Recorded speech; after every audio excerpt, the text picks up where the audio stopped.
अस्सलामु अलैकुम वरहमतुल्लाहि वबरकातुहू। उम्मीद करता हूँ आप सब खैरियत से होंगे। मैं हूँ आपका रेना फ़ारूक। आज मैं आपके लिए लेकर आया हूँ class 10th chapter number 8 mathematics का ट्रिग्नोमेट्री। पहले हम इसका जो इंट्रोडक्शन पार्ट है पहले हम वही समझाने की कोशिश करेंगे आपको। ट्रिग्नोमेट्री की जो मीनिंग है पहले वही हम समझाएंगे आपको। ट्रिग्नोमेट्री ट्रिग्नोमेट्री ये it is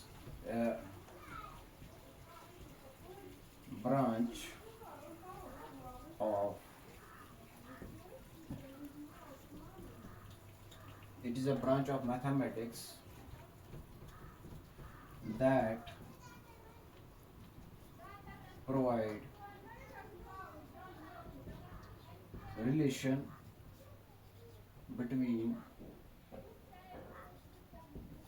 sides and angles of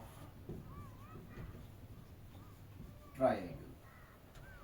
ये जो ट्रिग्नोमेट्री है ये एक मैथमेटिक्स का हिस्सा है जो हमें फराहम करता है रिलेशन किस किस के बीच में, साइड्स और एंगल्स के बीच में एक ट्रायंगल में। और जो ये ट्रिग्नोमेट्री है ये तीन अलग वर्ड्स से मिलकर बना है। ट्राई मीन्स होता है 3,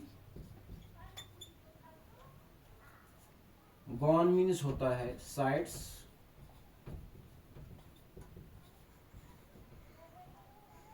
और मैट्री मीन्स होता है मेजर।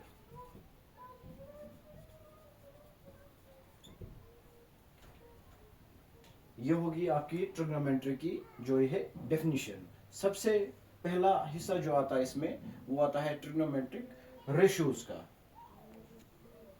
सबसे पहले जो है इसमें हम ट्रिग्नोमेट्रिक रेशियोज लेंगे।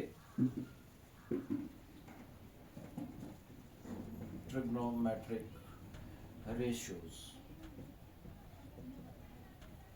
इसमें हम पहले एक ट्रायंगल यहां ड्रा करेंगे।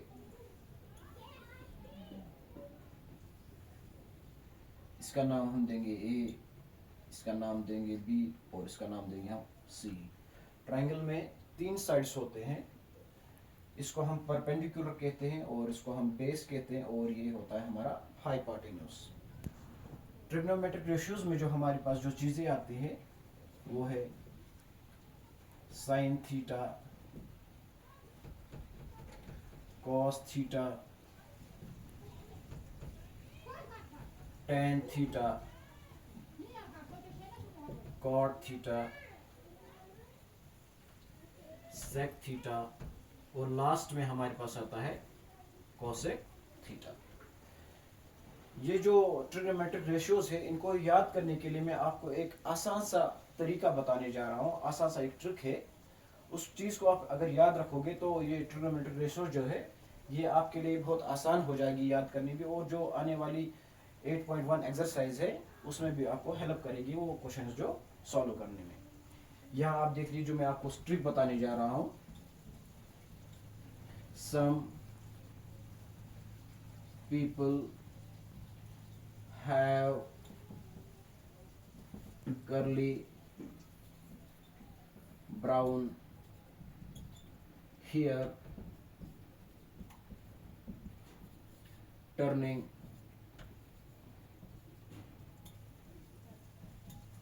permanently black। जो यहाँ पर ये सम जो मैंने लिखा ये हो गया साइन थीटा। साइन थीटा अब बराबर है हमारा परपेंडिकुलर डिवाइड बाय हाइपोटेन्यूज। ये हमारे पास है परपेंडिकुलर, ये हो गया बेस और ये हो गया हाइपोटेन्यूज। इसका मतलब साइन थीटा जो है वो हमारा बराबर है perpendicular divide by hypotenuse, perpendicular divide by hypotenuse. और जो ये कॉस थीटा है, जो ये करली यहाँ पर लिखा है, ये होता है कॉस थीटा। ये है हमारा बराबर base divide by hypotenuse, base divide by hypotenuse. और लास्ट वाला जो आता है ये टर्निंग, ये है टेन थीटा के बराबर। टेन थीटा होता है perpendicular divide by base, perpendicular divide by base. ये तीन चीजें आपने लिख ली। ये तीन चीजें आपको जो है कॉट, सेक और कॉसेक याद करने की जरूरत नहीं है, क्योंकि जो कॉट है वो टेन का उल्टा है। अगर टेन हमारा परपेंडिकुलर डिवाइड बाय बेस है तो कॉट हमारा बन जाएगा base divide by perpendicular, base divide by perpendicular. इसी तरह से जो सेक थीटा है वो कॉस थीटा का उल्टा है। अगर कॉस थीटा हमारे पास बेस डिवाइड बाय हाइपोटेन्यूज है और सेक थीटा हमारा बन जाएगा हाइपोटेन्यूज डिवाइड बाय बेस। और लास्ट वाला जो है वो कॉसेक थीटा है, वो साइन थीटा का उल्टा है। साइन थीटा हमारे पास परपेंडिकुलर डिवाइड बाय हाइपोटेन्यूज और कॉसेक थीटा हमारा बन जाएगा हाइपोटेन्यूज डिवाइड बाय परपेंडिकुलर। ये था एक आसान सा तरीका आपका, जो जिसमें हमने आपको ट्रिग्नोमेट्रिक रेशियोज बताई। ये आसान सा तरीका उनको याद करने के लिए। अब ट्रिग्नोमेट्रिक रेशियोज के बाद जो हमारा दूसरा ये पार्ट आता है इसमें, वो है ट्रिग्नोमेट्रिक टेबल। अब यहाँ से हमें ये ट्रिग्नोमेट्रिक रेशियोज दी है और यहाँ से ये एंगल्स दिए हैं। साइन 0 डिग्री पे इसकी वैल्यू जो होती है वो 0 होती है। इसी तरह से 30 पे जो होती है 1/2, 60 पे 1/√2, 45 पे 1/√2, 60 पे √3/2 और 90 पे जो होती है वो वैल्यू 1 होती है। अगर आप साइन कि ये सब वैल्यूज याद कर लोगे तो कॉस को याद करने की जरूरत नहीं है, उसको वापस आपको रिवर्स में ही आना है। यहाँ पर 1 था वो हम कॉस में यहाँ लिखेंगे, यहाँ पर √3/2 था वो यहाँ लिख लेंगे, और 45 की वैल्यू तो सेम आएगी और ये यहाँ पर चला जाएगा और ये 0 लास्ट में चला जाएगा। इसी तरह से जब हम, ये थी बात कॉस और साइन के बीच में।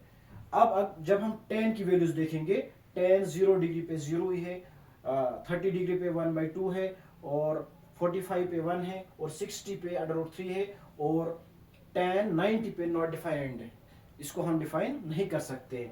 इसी तरह जो tan है ये हमारा कॉट का उल्टा है। ये दोनों आपस में एक चीज को याद करना है तो एक को याद करने की जरूरत नहीं है। इसी तरह से tan को जब आप याद करोगे कॉट को याद करने की जरूरत नहीं है। जब आप tan की वैल्यू जब याद कर लोगे तो कॉट को याद करने की जरूरत नहीं है, क्योंकि यहाँ पर जब लास्ट में 90 पे नॉट डिफाइनेड है ये भी रिवर्स में आएगा, यहाँ हो जाएगा नॉट डिफाइनेड, यहाँ पर √3 था वो यहाँ आ जाएगा। इसी तरह 1 सेम रहेगा और 1/√3 यहाँ पर आ जाएगा और 0 यहाँ पे। इसी तरह से लास्ट जो है सेक थीटा और कॉसेक थीटा है। सेक कॉसेक थीटा 0 पे नॉट डिफाइंड लिखा है और 30 पे 2 लिखा है इसकी वैल्यू, और कॉसेक 45 पे √2 है और 60 पे 2/√3 है और लास्ट में cosec 90 की वैल्यू जो है 1 है। ठीक है, इसी तरह इसको भी आपको रिवर्स में आना है, जो यहाँ पर लास्ट में है वो यहाँ पहले आएगा, इसी तरह से 2/√3 यहाँ पर आएगा और ये सेम रहेगा। इसी तरह से लास्ट में 2 यहाँ और नॉट डिफाइंड यहाँ पर पहुंच जाएगा। नॉट डिफाइंड इसको हम डिफाइन नहीं कर सकते हैं। ये था आपका ट्रिग्नोमेट्रिक टेबल। अब ट्रिग्नोमेट्रिक टेबल के बाद हमारे पास आते हैं ट्रिग्नोमेट्रिक आइडेंटिटीज। इसमें जो लास्ट पार्ट है cos square theta plus sine square theta, ये 1 के बराबर होता है। और दूसरी चीज है 1 plus tan square theta is equal to sec square theta. Cot square theta plus 1 is equal to cosec square theta. इसमें कुछ और भी चीजें हम ऐड कर सकते हैं, जैसे कि tan थीटा बराबर होता है sine theta divide by cos theta. tan theta को हम 1 डिवाइड बाय कॉट थीटा भी लिख सकते हैं। और एक चीज है कॉट थीटा को हम लिख सकते हैं cos theta divide by sine theta. जहां हमने लिखा tan theta divide by is equal to sine theta divide by cos theta, वहीं कॉट थीटा होता है उल्टा ही cos theta divide by sine theta. इसी तरह से कॉट थीटा को हम 1 डिवाइड बाय tan थीटा भी लिख सकते हैं। ये था ट्रिग्नोमेट्री का आपका जो इंट्रोडक्शन पोर्शन था। अगर आपको ये वीडियो पसंद आई होगी, लाइक शेयर और कमेंट जरूर करें और चैनल को भी फॉलो करें। शुक्रिया।